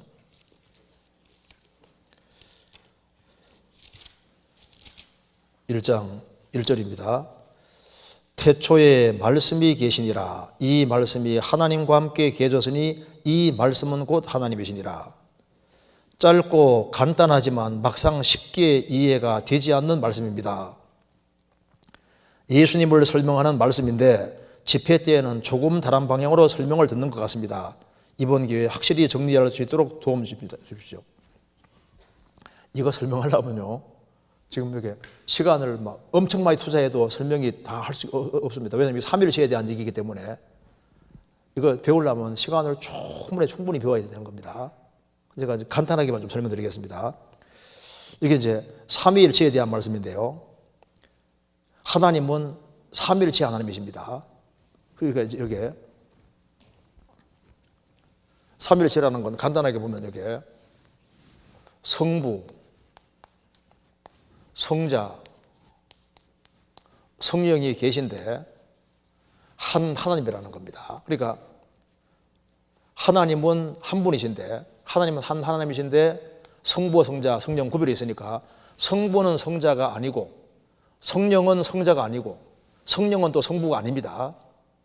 그런데 구별되어 있는데 한 하나님이시니까 그래서 이걸 트린더트란 말이 나오는 겁니다. 그러니까 트라이는 셋이고 유너티는 일치니까 셋인데 하나다. 하나님은 한 분이신데 성부, 성자, 성령 구별이 있다는 겁니다. 그런데 이것이 인간 머리로 왜 이해가 안 되냐면은 셋은 하나라고 하니까 이게 이해가 될 수가 없잖아요. 그래서 이 삼위일체를 자기 머리로 풀라고 하면은 머리가 돌 거라고 했습니다. 이런 것은 믿음으로 받아들일 수밖에 없어요. 그래서 그 옛날에 아리오스라는 사람은 예수님의 하나님됨을 부정했습니다. 하나님과 유사한 분이다 이렇게 이해하지 하나님을 안 받아들여요. 그런데 아타나시오스는 예수님은 성부, 성자, 성령은 한 하나님이 맞다는 걸 잘 주장을 했습니다. 성경이 그렇게 말하고 있으니까요. 그래서 여기 이 말씀도 태초에 말씀이 계시니라, 태초에 로고스가 예수님이 계시니라 그 말입니다. 이 말씀이 예수님이 하나님과 함께 계셨으니, 성부와 성령과 함께 계셨으니 이 말씀은 곧 하나님이시니라. 함께 계신 것도 맞고 하나인 것도 맞는 거예요. 그러니까 셋이 하나란 말입니다.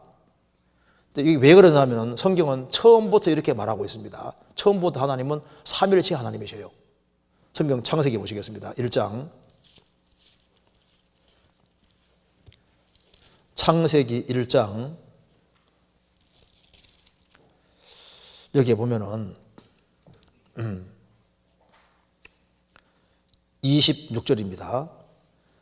하나님이 가라사대 우리의 형상을 따라 우리의 모양대로 우리가 사람을 만들고 그로 바다의 고기와 공중의 새와 육축과 온 땅과 땅에 거하는 모든 것을 다스리게 하자 하시고 하나님이 자기 형상 곧 하나님의 형상대로 사람을 창조하시되 남자 여자를 창조하시고 하나님이신데 성경 처음부터 우리 형상을 따라 우리 모양대로 우리가 사람을 만들고 그리고 의논하면서 그로 사람으로 바다의 고기와 공중의 새와 육축과 온 땅에 기는 모든 것을 다스리게 하자 하시고 의논하시고 사람을 하나님 형상대로 만드셨다.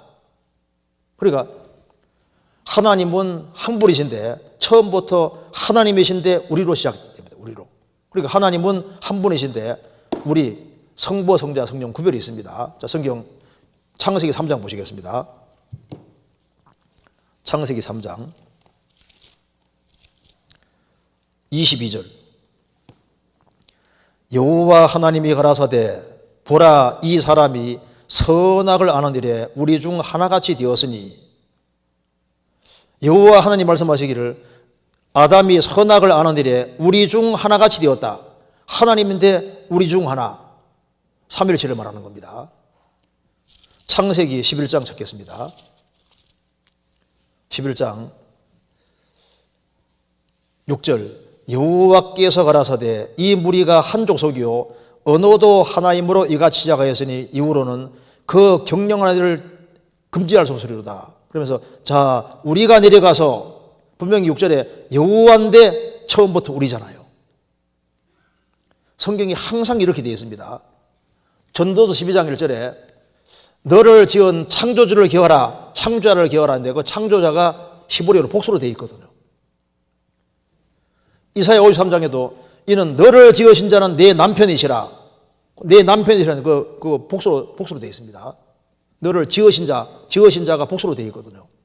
성경은 처음부터 복수를 사용하고 있습니다. 그래서 하나님이란 말이 엘로하는 단수인데 엘로힘은 복수거든요. 성경에서 하나님 할 때 전부 다 복수로 거의 사용합니다. 왜냐하면 하나님은 삼일체 하나님이에요. 그래서 태초에 하나님이 천장조하시니라 하나님은 엘로의 복수로 되어 있는데 창조는 단수로 되어 있거든요. 그러니까 하나님이 한 분인데 이렇게 구별이 되어 있는 것이 맞아요. 그리고 이제 예수님이 하나님이라고 하는 사실은 성경 전체가 가르치고 있습니다. 신명기 6장에 이스라엘아 들어라. 여호와는 하나님은 하나이신 여호와시니 하나님은 하나라고 되어 있는데 이게 하나란 말이 원래 히브리에 두 개 있습니다. 에하드란 하나도 있고 야키드란 하나도 있는데 복수성 단수면은요 항상 에하드 사용합니다. 하나님은 하나인 하나님이시다. 하나인 여호와시다. 그 하나가 에하드입니다. 그러니까 하나님은 하나님이신데 절대적 단수로서의 하나가 아니라 복수성 하나인 거예요. 복수성. 그래서 처음부터 성경은 항상 삼위일체를 염두에 두고 항상 기록해 놓고 있습니다. 그래서 신구약 성경 전체에 예수님은 하나님이라 표현으로 가득합니다. 이것을 이제 보통 설명하기가 어려우니까 삼위일체를 이렇게도 설명하는 겁니다. 그래서 이제 우리 삼각형이요. 하나님 설명할 때 상당히 좋은 거예요. 성부, 성자, 성령은 구별되는데 하나님이라고 설명하기 참 쉽지 않습니까? 이건 예정입니다. 예정. H2O는 물인데 기체, 액체, 고체. 그럼 이해하기 좀 수월하잖아요. 완전한 설명은 아니지만은 1 더하기 1 더하기 1은 3인데 1 곱하기 1 곱하기 1은 또 1이잖아요. 그러니까 1이 있는데 하나거든요. 그 가는 것처럼 하나님은 한 분이신데 성부, 성자, 성령 구별이 될 수도 있는 거예요. 그리고 옛날에 페트리카라는 사람이 그 전도하러 갔을 때 아일랜드 사람 전도하러 갔을 때 삼일체 설명하기 어려우니까 세입 클로바 그걸 보여주면서 봐라. 클로바 잎은 3개인데 하나지 않느냐. 그런 식으로 항상 그거 들고 다니면서 전도했는데 왜 이해를 하기 어려우니까 그렇게 쉽게 설명을 해준 겁니다. 어쨌든 간에 이 삼일체에 대해서는 한번 자세하게 배워야 되는데 이거 배우려면 상당히 시간이 많이 걸려요. 이건 한번 나중에 따로 시간 내가지고 삼일체라는 것 자체를 있지 않습니까? 그걸 한번 배우는 것도 좋으리라고 생각합니다. 그런데 그건 기회 있을 때 다음에 한번 하도록 합니다. 이거 얘기하면 저는 시간이 너무 길어가지고 그 다음 질문 봅시다. 빨리 넘어가 봅시다. 이것도 참 좋은 질문입니다. 신명기 17장 14절 한번 찾아보시겠습니다. 신명기 17장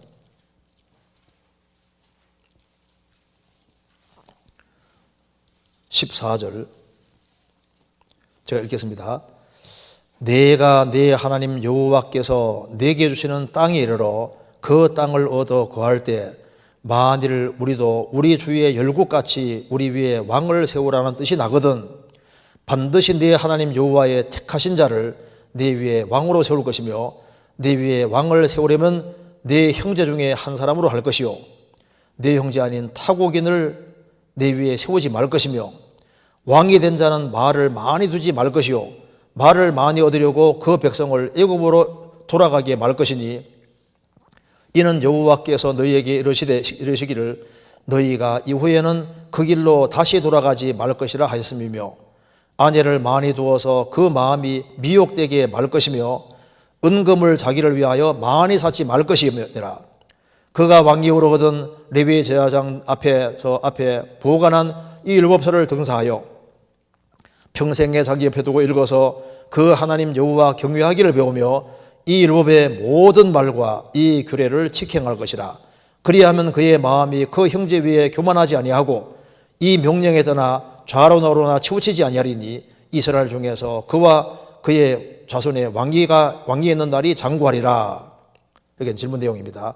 하나님께서는 앞으로 이스라엘 왕들에게 필요한 말씀과 체제를 신명기에 미리 말씀해 주셨습니다. 하지만 사무엘에게 왕을 요구했을 때 하나님께서 이스라엘 백성을 책망한 부분이 나옵니다. 사무엘상 8장 보겠습니다. 사무엘상 8장 5절 제가 읽겠습니다. 그에게 이르되 보소서 당신은 늙고 당신의 아들들은 당신의 행위를 따르지 아니하니 열방과 같이 우리에게 왕을 세워 우리를 다스리게 하소서한지라. 우리에게 왕을 주어 우리를 다스리게 하라 한 그것을 사무엘이 기뻐하지 아니하여 여호와께 기도하며 여호와께서 사무엘에게 이르시되 백성이 내게 한 말을 다 들어라. 그들이 너를 버림이 아니요 나를 버려 자기들의 왕이 되지 못하게 함이니라. 내가 그들을 애굽에서 인도해 날부터 오늘날까지 그들이 모든 행사로 나를 버리고 다른 신들을 섬김같이 내게도 그러하는도다. 그러므로 그들의 말을 듣되 너는 그들에게 엄히 경계하고 그들을 다스릴 왕의 제도를 알게 하라. 자, 여기 그다음 질문입니다. 막상 백성들이 왕을 구할 때 하나님을 버렸다고 말씀하셨습니다. 그렇다면 이스라엘 백성들은 왕을 구하지 않고 기다려야 했는지 이 부분을 어떻게 정리하면 좋을지 설명 부탁드립니다. 분명히 신명기 17장에 왕을 세우라는 뜻이 나올 때 하나님께서 이렇게 하라고 알려주시잖아요. 근데 막상 사무엘 당시에 왕을 구하니까 하나님께서는 그들이 바로 하나님을 버렸다 이렇게 말씀하시고 이스라엘 백성들이 잘못한 것을 쭉 얘기를 합니다. 하나님께서 굉장히 기분이 안 좋아하시면서 말씀해 주시지 않습니까? 그래서 하나님 말씀하시기를 백성이 내게 한 말을 다 들으라. 그들이 너를 버림이 아니요 나를 버려 자기들의 왕이 되지 못하게 했다. 이스라엘은 계속 말을 듣지 않았다. 그래서 하나님께서 그래도 고집하니까 왕 제도를 알게 하라 이렇게 했다고 말입니다. 이게 도대체 왜 그러냐 하는 질문입니다. 참 좋은 질문입니다. 여기서 우리가 뭘 알아야 되냐면은 하나님이 원하시는 뜻과 허용하는 뜻이 다릅니다.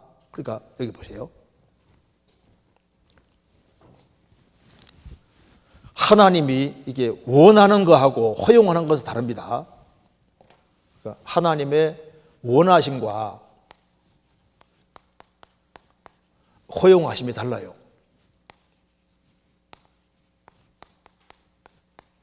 그러니까 하나님이 원하는 것이 있는데 하나님 원대로 안 하면 할 수 없이 그럼 네 할 테면 해봐 하고 허용하시는 겁니다.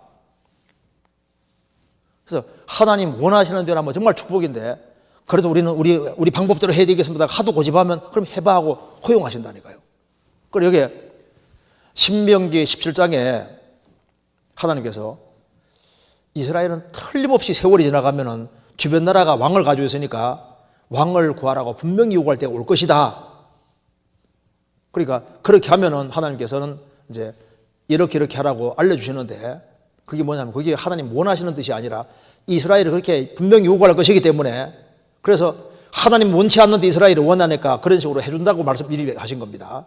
그래서 이제 이스라엘 백성들이 왕 세우는 제도를 요구했을 때 하나님 원하시는 게 아니라 하도 이스라엘 민족이 그렇게 해달라고 매달리고 그렇게 하니까 그러면 할 테만 해봐 하고 주님께서 약속하신 대로 이렇게 해주는데 그건 원하시는 게 아닙니다. 자기 고집으로 세워달라고 했기 때문에 그러면 왕 제도를 구하면 나중에 엄청난 문제가 되는데 그래도 하겠느냐 하니까 우리는 하겠습니다 하고 자기들이 말하는 겁니다. 성경 한번 찾아봅시다. 사무엘상 12장.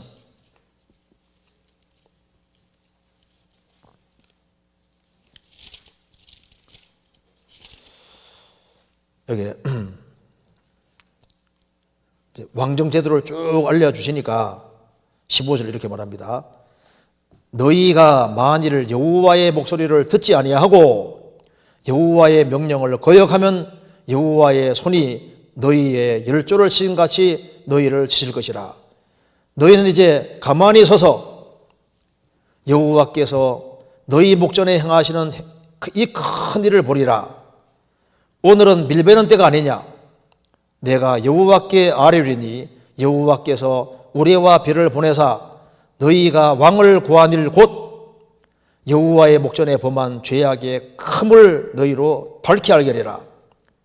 이에 사무엘이 여호와께 아뢰매 여호와께서 그날에 우레와 별을 보내사 모든 백성이 여호와와 사무엘을 크게 두려워하니라.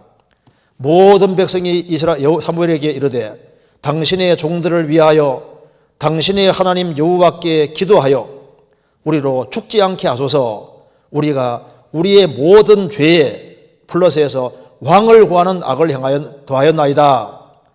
사무엘이 백성에게 이르되 두려워 말라.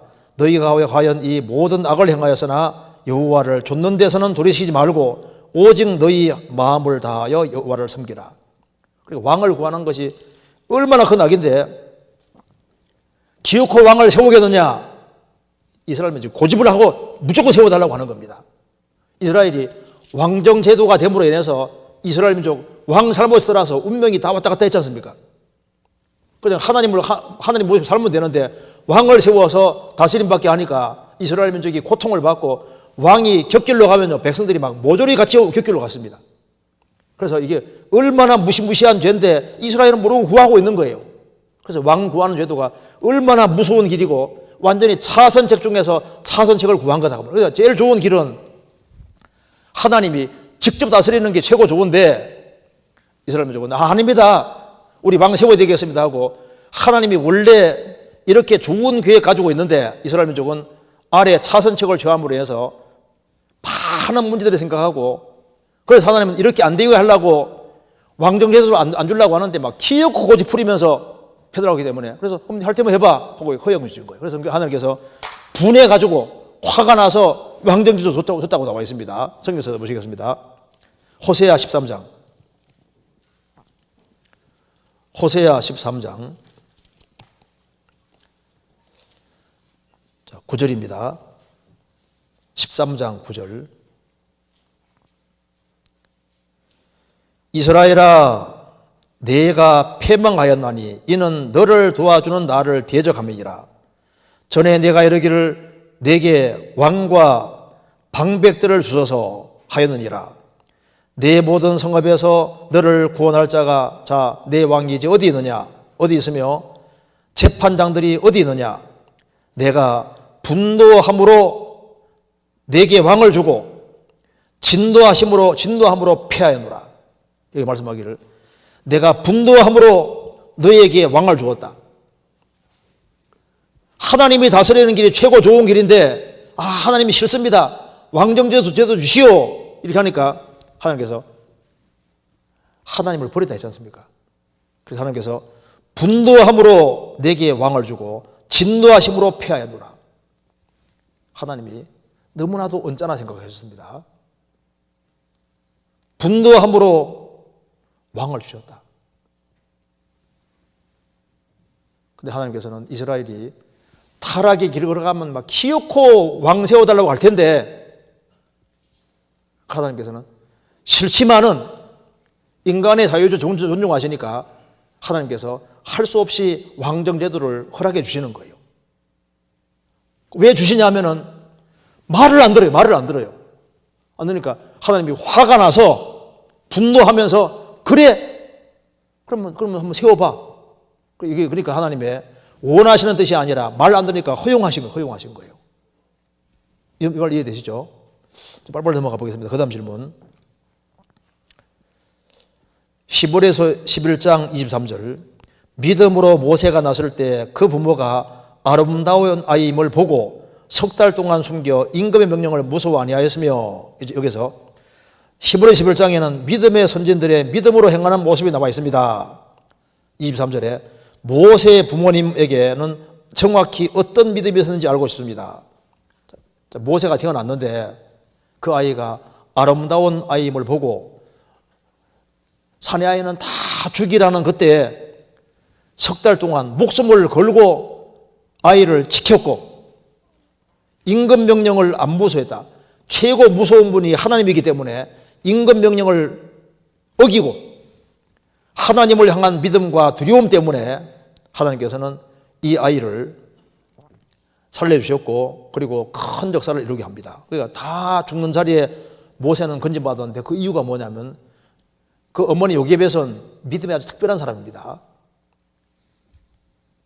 믿음이 아주 특별한 사람이고 그리고 이제 이 모세가 다 죽는 자리에서 이제 그 아이를 살리기 위해 어떻게 하셨냐면 하나님께 간절히 계속 기도했습니다. 그러다 이제 더 이상 감출 수가 없게 돼서 이제 나일강에 아이를 띄우지 않습니까? 갈대 산에 두고 띄우는데 그 모세가 살게 된 이유도 그 어머니가 간절히 기도하고 아마 아버지가 기도했을 겁니다. 간절히 기도하고 하나님의 전능한 능력을 믿고 그리고 전능하신 하나님께 자녀를 부탁했는데 그래서 하나님이 바로 에집트의 공주하고 딱 연결시켜서 왕궁에서 길러지게 하는 겁니다.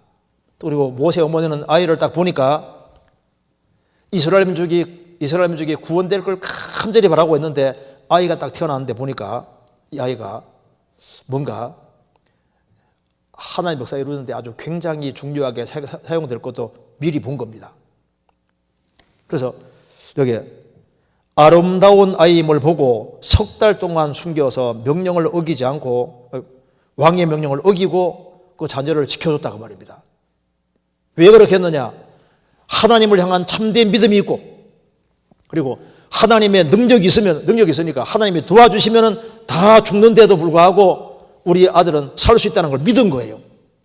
그래서 주님께서 특별하게 축복해 주셨고 그리고 봐요. 그러니까 모세 어머니 아버지 집에서 봐요. 아론도 태어났죠. 모세 태어나죠. 미리암도 태어나죠. 다 역사에서 주역으로 활동하게 됩니다. 이 모든 것은 어머니의 아버지의 확실한 믿음이 있었기 때문이라고 주님 칭찬해 주시는 거라고요. 그래서 기도로 얻었고 그리고 이스라엘이 건져질 것을 간절히 갈망하고 있었고 그래서 모세 태어났을 때 이제 석 달 동안 임금 명령을 안 무서워하고 하나님을 더 두려워하는 믿음을 가지고 있었습니다. 그리고 이제 이 아들이 귀히 쓰임 받을 것을 믿은 거예요. 그래서 기어코 이 아이를 살리는 길을 택했는데 그래서 더 간절하게 기도하고 그리고 간절히 주님 앞에 더 크게 쓰임 받게 하기 위해서 정말 하나님께 매달렸던 것이 맞습니다. 주님 건져주신 거예요. 자, 그 다음 질문 간단히 해보겠습니다. 교제에 나오지 않는 형제님들에게 연락을 드리는 중에 더 이상 연락하지 말라는 연락을 받았습니다. 어떻게든 교제 가운데로 인도하고 싶은데 형제님이 원하는 대로 형제님에게 원하는 대로 연락을 안 해야 할지 그럼에도 불구하고 계속 연락해야 될지 고민입니다. 이런 경우잖아요. 그러니까 교제 생활을 잘 하다가 이제 더 이상 연락하지 말라고 교제를 딱 차단하는 경우가 있을 수 있습니다. 어떻게든 세워야 되는데 말을 안 듣는데 어떻게 해야 되겠냐 그 말입니다. 먼저 우리가 이제 신앙생활 하다가 성경에 합당하지 않게 행동하면 성경에서 사귀지 말라고 했지 않습니까? 먼저 한번 찾아봅시다. 데살로니가 후서 3장입니다.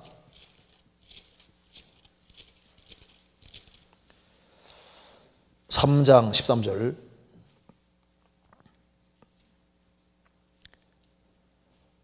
형제들아 너희는 선을 행하다 낙심하지 말라.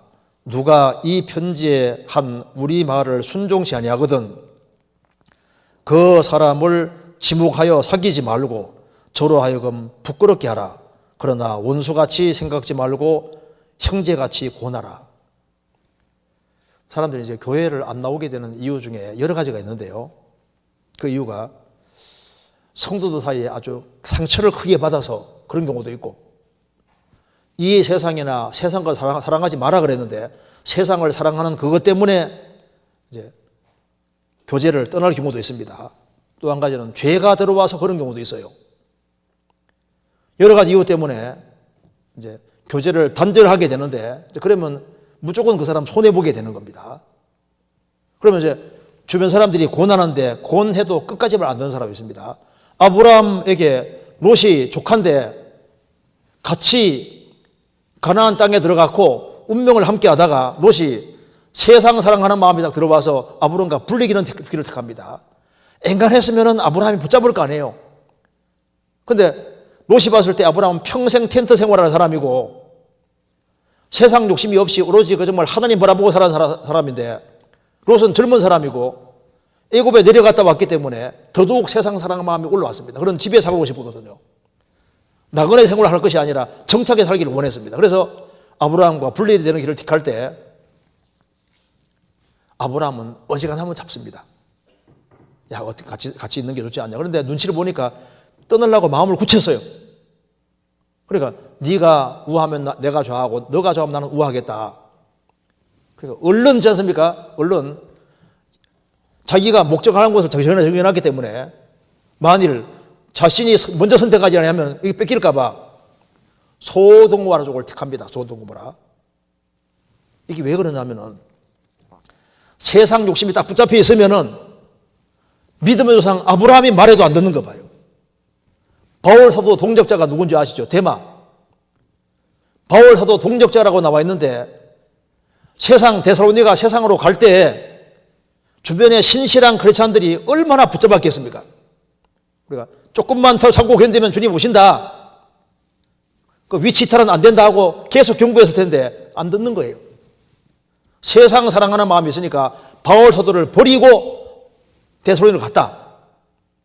바울 사도를 버리고 가버렸습니다. 지금 얼마나 후회하겠습니까?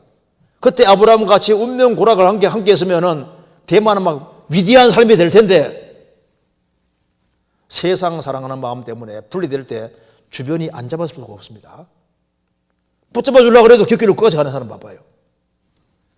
그래서 자기 중심에서 딱 신앙생활을 딱 등지는 길을 택하면은 주변 사람이 아무리 얘기도 안 듣습니다. 그래서 한두 번은 경고할 수 있는데 그래도 계속 안 들으면요 주님께 딱 맡겨버려야 되는 거예요.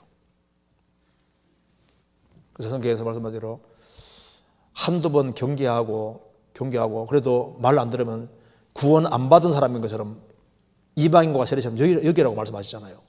그래서 우리가 할 수 있을 만큼 하고 안 되는 건 주님께 맡겨야 됩니다. 그 사람이 섰는 것이나 넘어지는 게 하나님 손에 있기 때문에 그 사람이 중심에 정말 돌이키면 주님이 어떤 방법으로든 세워주세요. 근데 그 중심이 바르게 안 되어 있으면요 주님이 계속 기다리십니다. 그리고 이제 구원을 확실히 받은 경우에 형제자매들이 이렇게 공부함에도 불구하고 끝까지 이제 말 안 듣는 길을 택하면요 주님이 그걸 딱딱 모아가지고 또 정확히 징계드리는 것도 있어요. 그리고 이제 마지막으로 질문 봅시다. 전도를 하다 보면 대상자가 여러 가지 말도 안 되는 이야기로 말씀을 듣기 싫어하고 핑계에 대면 분이 올라올 때가 있습니다. 이럴 때 나에게는 영혼을 사랑하는 마음이 없음을 많이 느낍니다. 어떻게 하면 예수님처럼 다른 영혼을 사랑하는 마음으로 전도할 수 있을까요? 이건 다 우리 다 고민하는 내용입니다. 근데 누가 끝까지 전도하는 길을 택하냐 하면은 하나님 살아계신 걸 정말 확실히 알고 그리고 지옥의 존재를 확실히 알고 영원한 천국 존재를 확실하게 믿으면 믿을수록 불타는 마음이 올라오게 돼 있는 거예요.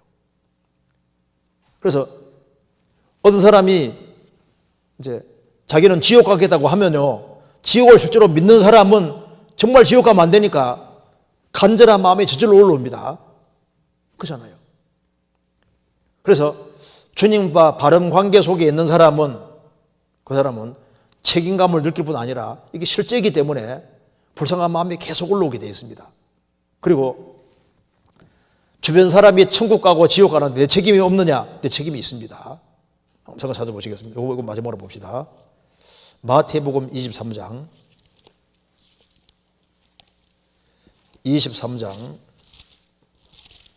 여기 13절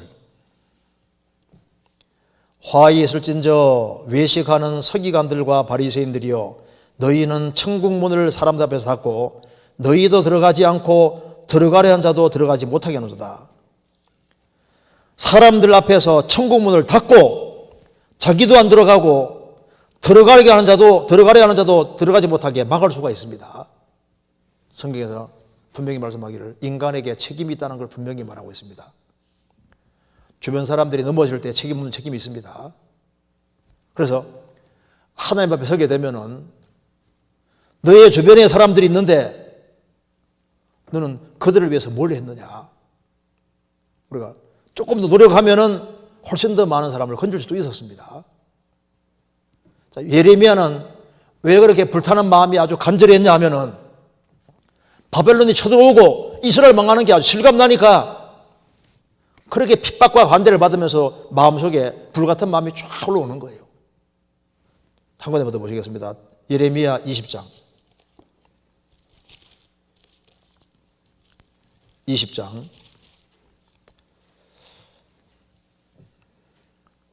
7절 여호와여 주께서 나를 권유하심으로 내가 그 권유를 받아싸우며 주께서 나보다 강하사 이기셨으므로 내가 조롱거리가 되니 사람마다 종일토록 나를 조롱하나이다. 대저 내가 말할 때마다 외치며 강포와 멸망을 부르짖으오니 여호와의 말씀으로 하여 내가 종일토록 치욕과 모욕거리가 됨이니이다. 내가 다시는 여호와 이름을 선포하지 아니하며 그의 이름으로 말하지 아니하리라 하면 나의 중심이 불붙는 것 같아서 골수에 사무치니 답답하여 견딜 수 없나이다.